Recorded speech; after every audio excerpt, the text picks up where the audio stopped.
All right, YouTube, check this out.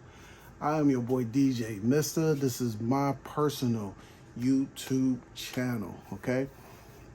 I am from the world famous Rough Riders, and you can check me out on Rough Rider Radio every Tuesday from 7 to 8. Download the app, go to the website, whichever. Just check your boy out. You know what I'm saying?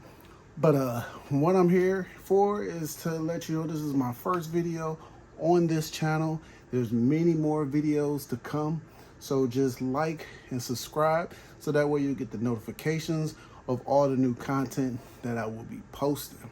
But for this first video, I want to talk about Mopar. This video is a little bit late. Should have posted this probably a few months ago, but I kind of wanted to make sure things was going the actual way that I wanted it to go. I didn't want any disappointments, so I didn't want to start videos, have people leaving me comments and wondering what's going on with the process of what I'm about to talk about. But the process is all done.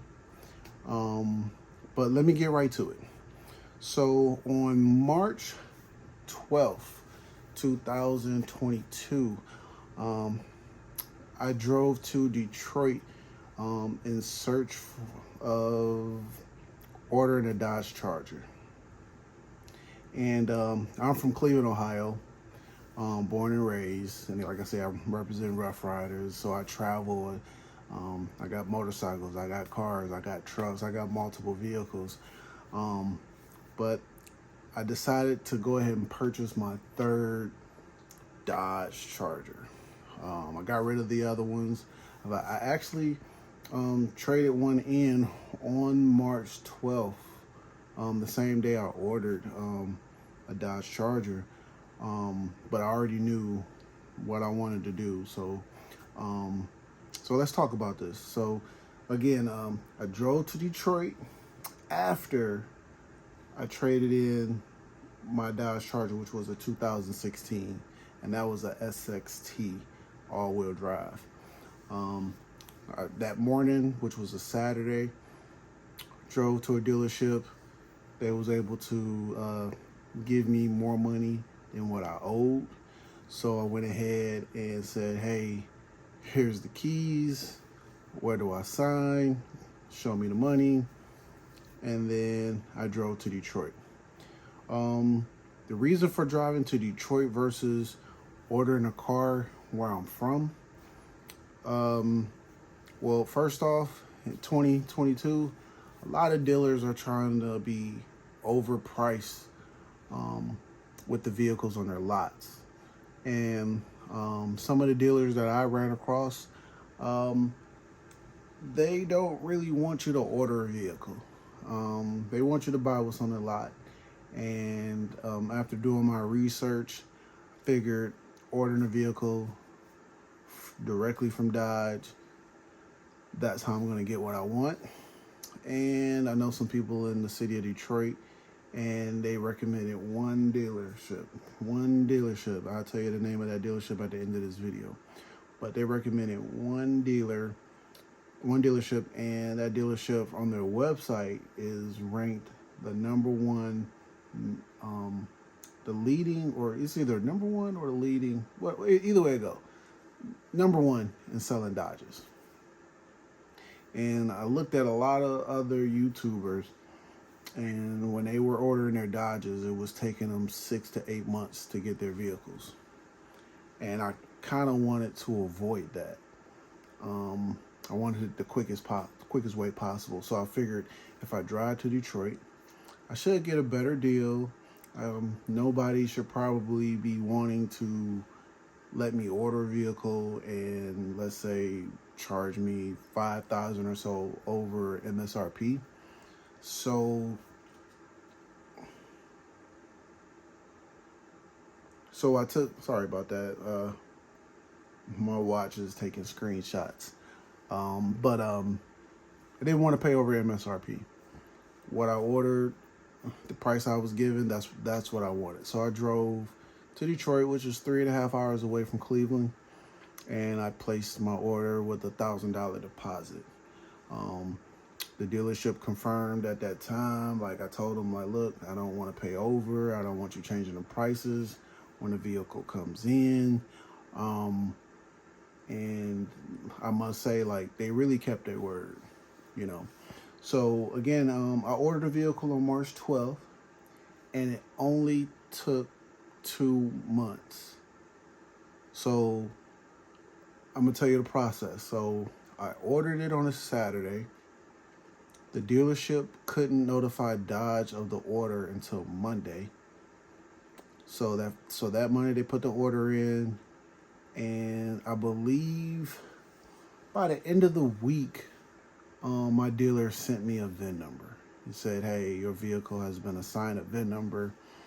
And then for the first 30 days, um, I kept checking with Dodge on their website. So if you go to Dodge website and you go down to contact us, there's a few links you have to click on, but you can actually check the status of your order through a live chat, and they will kind of tell you what's going on with your vehicle.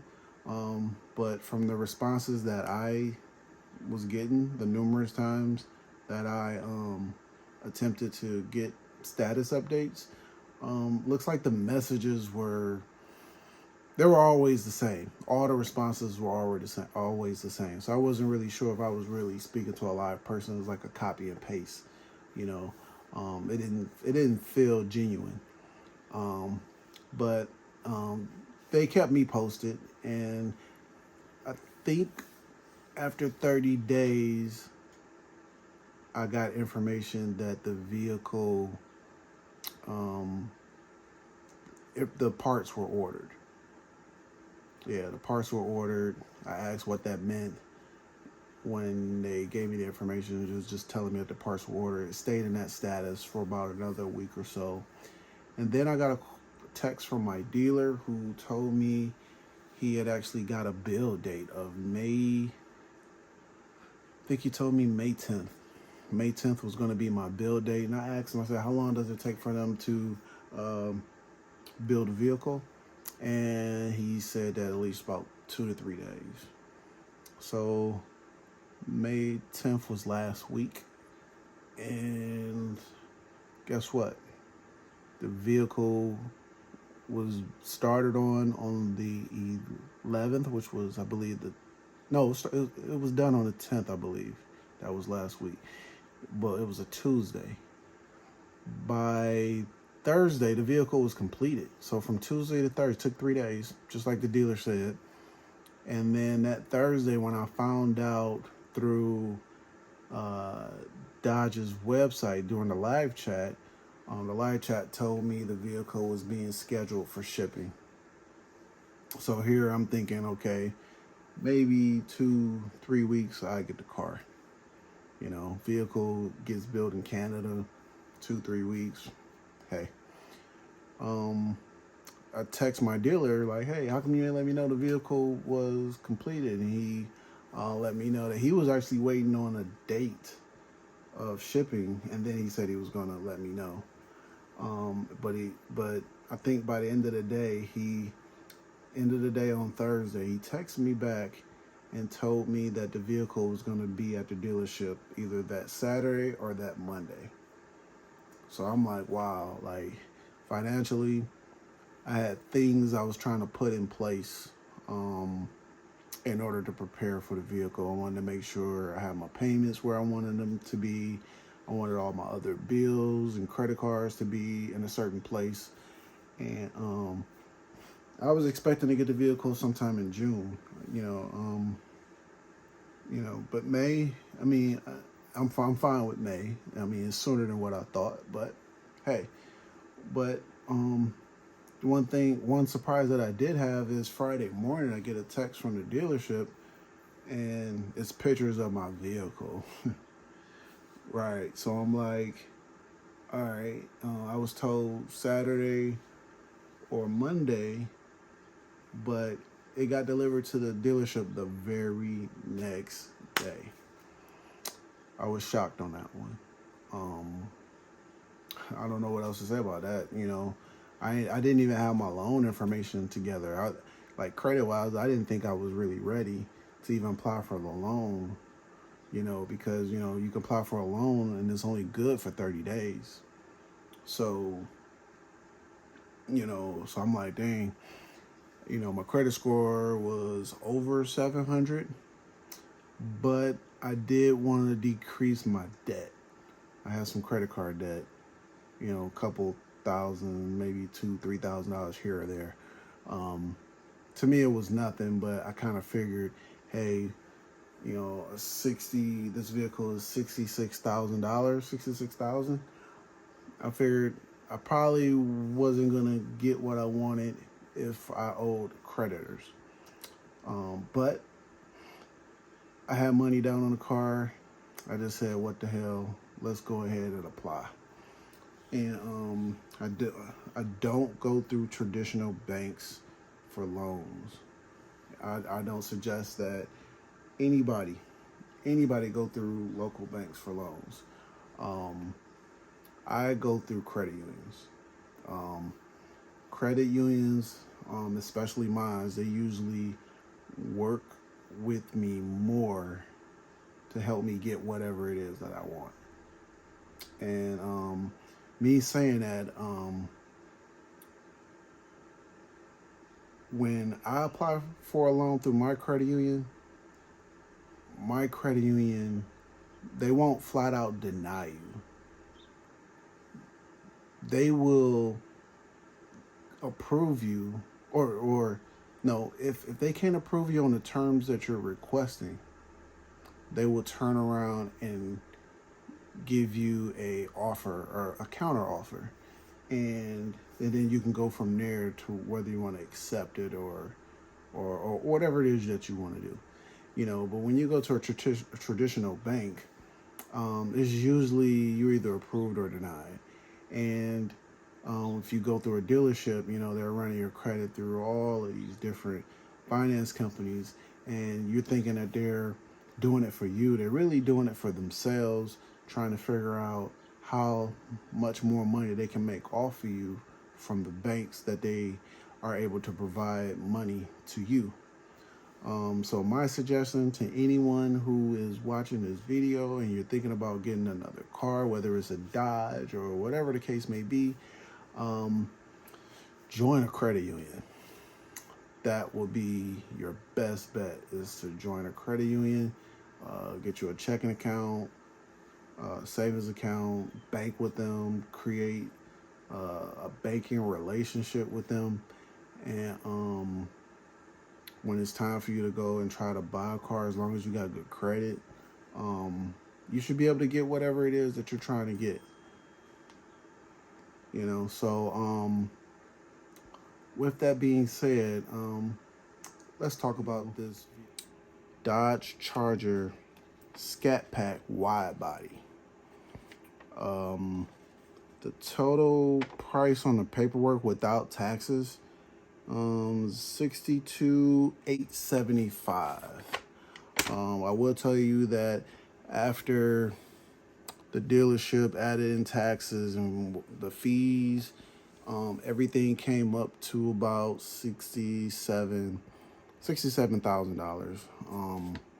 I was able to get $1,000 for a rebate, and then I gave them an additional $1,000 at the time of doing this order, and then I put more money into it. I put about $4,700 of my own money, and then I got a loan from my credit union for the other 60.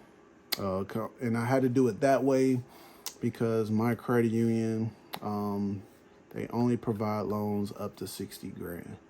So you're responsible to pay for anything that's above that amount. So talking about this car, I got the Scat Pack, and I'm gonna go just run through the list of the things that I got from my options.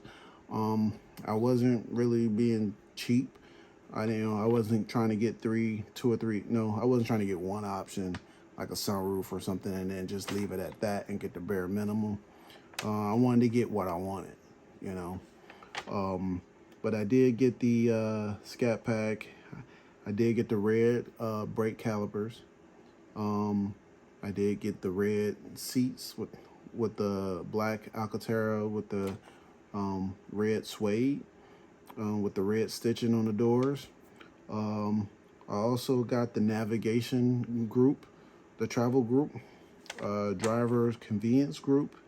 I got the sunroof. I did upgrade the rims. I didn't get the stock rims. I paid an extra $12.95 for the carbon black aluminum wheels. And like I said, I got the sunroof, and the color of the car is pitch black. So like, I like black cars. I think black cars don't show like the scratches and stuff as easy as like a bright red or some of these other colors. Like my last Charger, it was like a reddish color. I'm not sure what the name of it was, but I knew for sure I didn't want that color no more. Wanted to do something different. And then when I look at the online, the other online videos of what everybody else is getting, it seemed like everybody is going for like that blue. I've seen the blue and the gray. Those seem like those were the popular colors that everyone is out here getting for their Scat Packs and Hellcats. I wanted to go with black. I have a lot of mods that I plan on getting within the first 2 weeks. So I will be making videos of those as soon as I can. But I know pretty much every mod that I want to do. And there's a couple mods I want to do on the first day, but it's a matter of the businesses that I want to deal with when I get the vehicle, if they're open and can take me as a customer that day. But I'm super excited. Vehicle is ready. Ready to get on the road and get this car as soon as possible. Like the 3-hour drive, I wish it was less than that. But this is my first car that I ever ordered. This is going to be my third Dodge. My first Dodge was it was just a basic Dodge, 6-cylinder, 2010. A friend of mine's once I got my 2016, so I ended up having a 2010 and a 2016 at the same time, paying car notes on both of them. I couldn't get much on a trade-in, but I had a friend who needed a car. I let him take over that loan while I kept paying on my 2016. He ended up crashing the 2010, and I ended up buying the F-150 with that money.